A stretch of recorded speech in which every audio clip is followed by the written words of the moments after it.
Cheers and welcome to Bitter Reality Brewing. Yes, we're brewing on the Spike Solo again. And we're brewing a cold IPA courtesy of MoreBeer. It's a cryo cold IPA. And I think we're gonna be really showcasing a lot of things that you haven't seen before or things that you're maybe not familiar with today, which is just awesome. And yeah, that's for me too. So first of all, what are we gonna be showcasing on the Solo? Well, we're gonna showcase the whirlpool. We didn't do a whirlpool before. We also kept it below the grain capacity. Grain capacity for this system is rated, this is the 10-gallon system that does 5-gallon batches, is rated at 12 pounds. I kept it under by request the first time, which was good for me because I was learning the system and it was a little safer. I don't like trying to take anything to max. It just looked like it could handle more. And after doing that smaller batch, which I think was around 9 pounds, I think we can go 1.25 pounds over. So we're gonna go to 13 1/4. I'm not gonna try to go crazy. I'm not into doing that, making the liquid pour over. That's a bad day for me. I don't feel that, vendors appreciate it. I don't think anybody in home brewing appreciates it other than laughing at the person making the mess and having to clean it up. And I don't wanna be that person. So I'm gonna go over the details and, and top of that, we're gonna be just tossing the hops in. Just tossing the hops in. Mainly because of the whirlpool. So I'm not gonna use a hop bag, I'm not gonna use anything like that or a hop spider. And let's go over this recipe. First of all, when MoreBeer sent this, Vito sent it to me and he's like, hey, use Nova Lager on this batch. Trust me, you'll appreciate it, does a great job. So we're using Nova Lager by Lollemans. So we have that right there. I already have my brewing salts, which I'll make sure when I go to dump it in, I'll post it on the screen so you can see, because there's a considerable amount of brewing salts going on there. And usually whenever I do IPAs, I stick to the West Coast kind of standard. Can't even remember the name of the brewing company. Green Bench, I believe. Yeah, people who make West Coast IPA is what it's actually called. And on top of that, they make pallet wreckers. So yeah. So first of all, when you buy a beer kit from MoreBeer or most companies, they'll ask you if you want your stuff crushed or not. Now, little side note, is a lot of times the specialty grains like this come pre-crushed.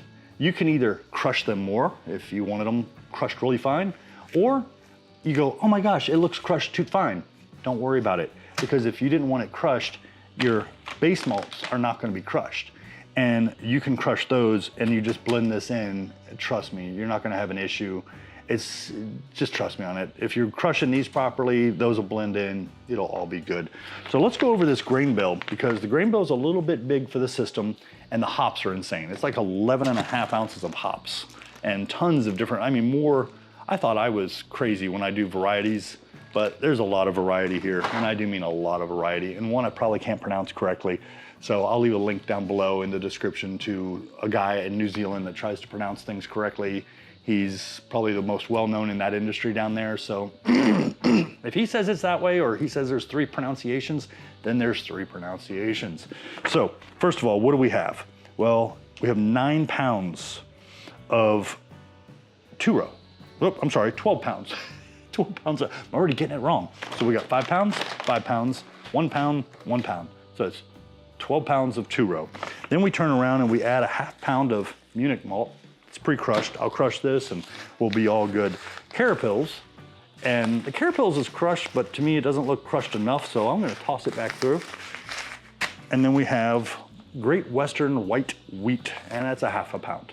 And I know what that's for. Like I said, wheat really helps to carry the flavor. Carapils, we all know what that's for. Munich, give it a hint of color. Not really necessary in a cold IPA, but this one does come out pretty light. One thing I would recommend is that if you're using Brewfather or Beersmith, and you buy a kit, put it in your application.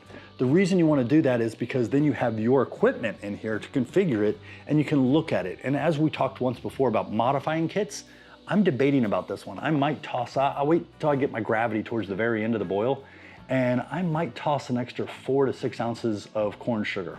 Why? Well, I want to make sure I hit as close to 7%. And from looking at this, it's going to be around 6.4, maybe 6.5. I really want to shoot for closer to 7%. Number 2, it will dry it out a hint and keep it on the lighter side, which is a cold IPA, and I'm all good with that. It's not a brute, so it's not crazy dry, but I like it on the dry side, so I brew for me. That's just something to be aware of. Now, hops, what do we have going on in hops? So this is where it gets crazy. The malt bill is easy, it's the hops. So I have Simcoe, half an ounce of Simcoe at 13%. At 60 minutes, this is gonna be a 90-minute mash. I'm doing that intentionally. I've got some other things going on around the house. And then I'm doing a 60-minute boil. So as soon as we hit boil, we'll be dropping in our first hop addition, which will be a half an ounce of Simcoe. When we get to 30 minutes, we're gonna drop in another half ounce of Simcoe. That's gonna be it for our boil hops, okay? So we're just gonna let everything finish. Then once we're done with the boil, we're gonna go cool it down to, I believe it was 185 is what was recommended. Our mash temp we're looking for is 149. I think we're bouncing up and down right now, but I'm not mashed in, so it's all good. But here we go. This is where it gets crazy. So on our 20-minute whirlpool, yes, you heard me right, 20 minutes at 185, and we're gonna let the temperature just come on down during that, will be 1 ounce of Callista, 1 ounce of Talus, and 1 ounce of, half ounce of Simcoe. So the Simcoe, of course, is at 13%, the Talus is at 6.7, and the Callista is at only 2.4, extremely low, but just, it is what it is. Now, here's the one that I can't explain. There's a term for it, but when you're adding hops during your primary fermentation in the very beginning, throw it down in the comments if you remember what it's called. I forgot what it's called. I think it's called wet hopping or something like that. But basically, you're dropping hops at the very beginning of fermentation. Well, this recommended recipe says 2 days into fermentation. So 2 days into fermentation, we'll be dropping an ounce of cryo mosaic hops at, it doesn't really matter, it's 20.8, but it's a dry hop, so the alpha really doesn't matter. Then the last 3 days after fermentation is complete or right at the very end, before bottling or kegging, we're gonna drop in 2 ounces, that's right, 2 ounces of El Dorado, 2 ounces of Idaho No. 7, 1 ounce of Cashmere, 1 ounce of Nelson Sauvin, and 1 ounce of, this is the one I probably am not gonna pronounce correctly, Riwaka, R-I-W-A-K-A. And I know somebody out there will correct me, but like I said, I'll leave the link down below for the guy who tries to explain the pronunciations of the New Zealand hops. But yeah, that is, what is that? 1, 2, 3, 4, 5, 6, 7, 8. That's 8 ounces of dry hopping. Keep in mind that dry hopping has diminishing returns. And if I remember right, it's like 4.35 or something ounces per 5 gallons. It actually breaks down to even by 1 gallon or by barrels of diminishing returns. So we're not gonna get as much out of these hops as you would think. It's not gonna be double. It's gonna have diminishing returns, but it's still gonna have returns. So we're gonna get a lot of citrus, just lots and lots of hops right on the sinuses. I mean, as soon as we go to pour this bad boy and drink it, it's gonna be like a hop party. And I'm game, I'm good for that. The kit also included a Whirlflock tablet around here somewhere. I don't even remember where I put it. Here we go. And one thing I wanted to mention, and this is in reference to More Beer, and it's something for people to be aware of, is I always assume that when they're filling a kit, they're like, hey, here's some Cascade hops. Hey, here's some Simcoe. Hey, here. And the alphas are all over the place. That's not the case. On the last kit, I had some similar hops, and the alphas were very different. So they're pulling these hops specifically to help maintain your balance for that recipe. Is it gonna be up and down a little bit? Yeah, they're plants. I mean, it's very hard to keep it perfect every time, and it's the same thing that professional brewers have to deal with all the time.